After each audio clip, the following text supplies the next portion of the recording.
You know, I've been making these videos exposing the plant-based agenda for a while now, and I can't remember a single time when I got a logical or truthful argument from a vegan. I had debated a few, and they always get stumped by the simplest of questions or answers. I suppose that's why they no longer want to debate me. They do run around talking trash about those debates, but when I ask them to man up, they soy boy. By the way, I'm still looking for someone to debunk my assertion that humans are carnivores. Live. My email address is in the description. Sup, everybody? How's everybody doing?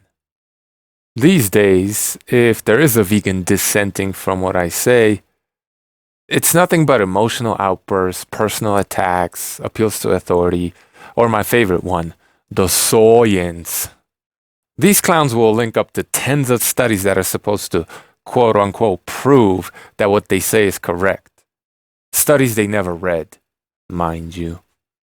Sometimes I'll click on one of the links only to find out that the study they never read doesn't even remotely prove what they're saying.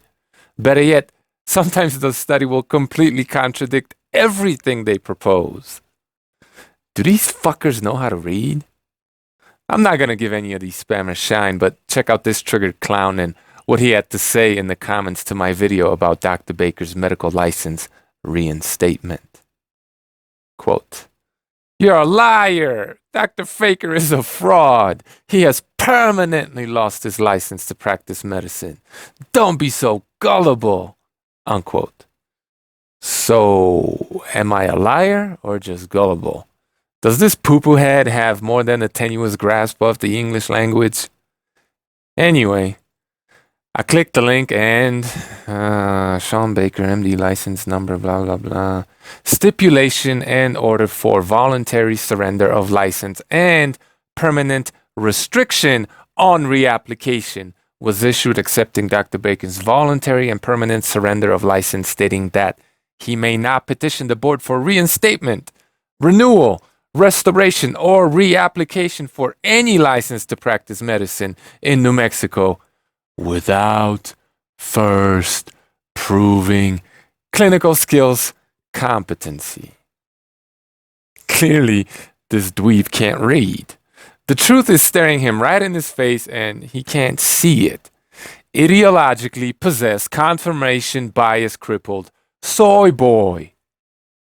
Then you got Goji Man stating that the plant-based diet is the best for humans while admitting that many people are obviously genetically ill-suited for the vegan diet because oxalates, salicylates, histamines, while also stating that all of us have a natural stomach acid level of a fucking carnivore. Or that other vegan clown reading a study where a guy gets sick immediately after a huge sugar bolus but blames it on the meat he hadn't eaten in a while.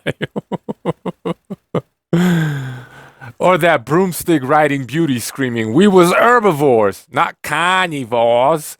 And to prove that, she links a study that says we are adapted to a Paleolithic diet.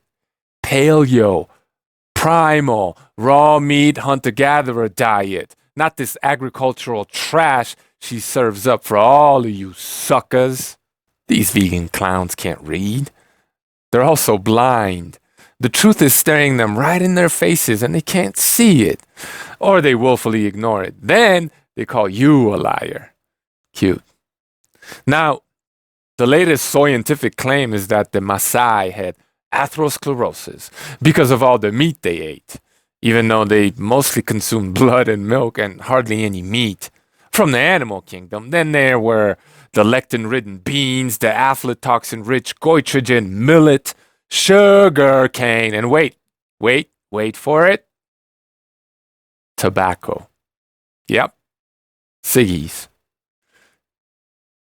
Anyway, correct me if I'm wrong, but I thought that tobacco causes inflammation and oxidative stress, which will damage the epithelial cells lining the walls of your arteries. It will oxidize cholesterol, having it lodge in those same walls, and voila, atherosclerosis. No shit they had atherosclerosis, Sherlock. Inspector Gadget. But yes, there is that one study of 50 Maasai from 1972 that revealed the following. Quote, measurements of the aorta showed extensive atherosclerosis with lipid infiltration and fibrous changes, but very few complicated lesions. The coronary arteries showed intimal thickening by atherosclerosis, which equaled that of old U.S. men. The Maasai vessels enlarge with age to more than compensate for this disease.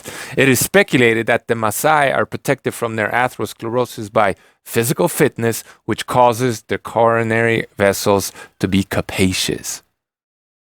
So, yes, atherosclerosis, but no evidence of heart disease. Amazing. Very few complicated lesions.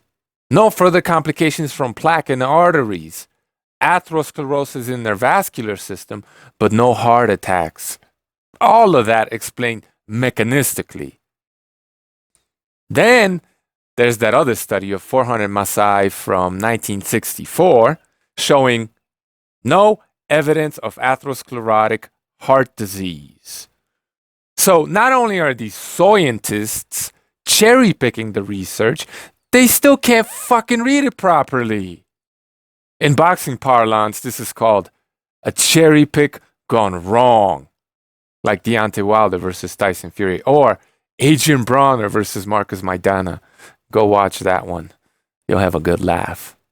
But back to the research. First and foremost, both of these studies are epidemiological, and I know this is way over your walnut brains, vegans, but they prove nothing. You cannot establish causation with this sort of sea-level research. And let me tell you something else. I bet you neither one of those studies controlled for tobacco smoking or consumption of some of these toxic plants. But I can't possibly know that as, just like you, dear vegan, I did not read these studies. But if any of you Maasai-hating, veggie-blending sugar freaks want to step up, purchase both of these studies, and have a mini meta-analysis of the research, I'm game.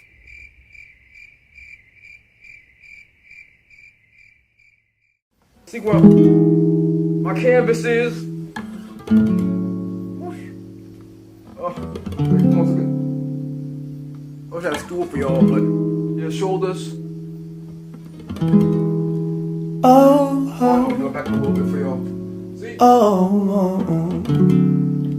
Believe me, it looks a lot more muscular for two reasons. One, I already worked out today. I did it this morning.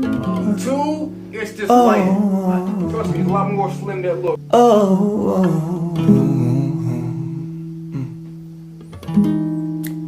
Africa is my descent, and here I'm far from home.